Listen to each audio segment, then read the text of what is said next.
انا لحد دلوقتي فاكرها ان هي جات لي وانا في ثانويه عامه، ما كنتش عارف انا بحفظها على اساس ايه. ماشي، انا هقول لك جت ازاي. لقيت الوحده دي ان الفولت بيكافئ وحده كمان ثالثه ما اعرفهاش، اول مره اشوفها دي. قال لك والله عباره عن نيوتن في متر على الكولوم. وممكن تتكتب كده نيوتن في متر على امبير في ثانيه.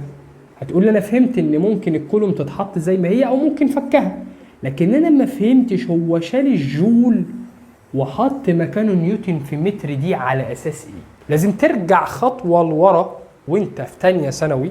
ماشي، هي بس الحته دي اللي في ثانيه ثانوي، ان انت خدت ان الشغل بيساوي ايه. كنا بنقول علشان تبذل شغل، وانا في ثانيه ثانوي اللي الناس بتسمعنا كنت بقول خلي بالك من دي، علشان ابذل شغل صح لازم الحاجه اللي انا بزقها بقوه معينه لازم تتحرك ازاحه، لو ما اتحركتش انا ما ببذلش شغل.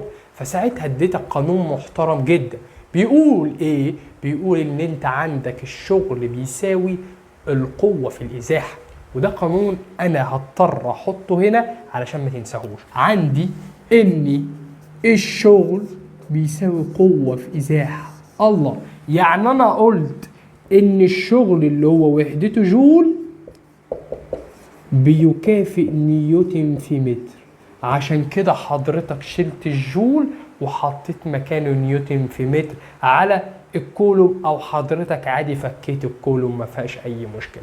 يبقى انا كده عندي كام وحده مكافئه للفولت؟ 5؟ لا يا عم مش 5، ده هم 4. ادي اول واحده، ادي الثانيه، ادي الثالثه. ممكن اكتبها بشكل رابع، الشكل اللي هو تحت خالص ده.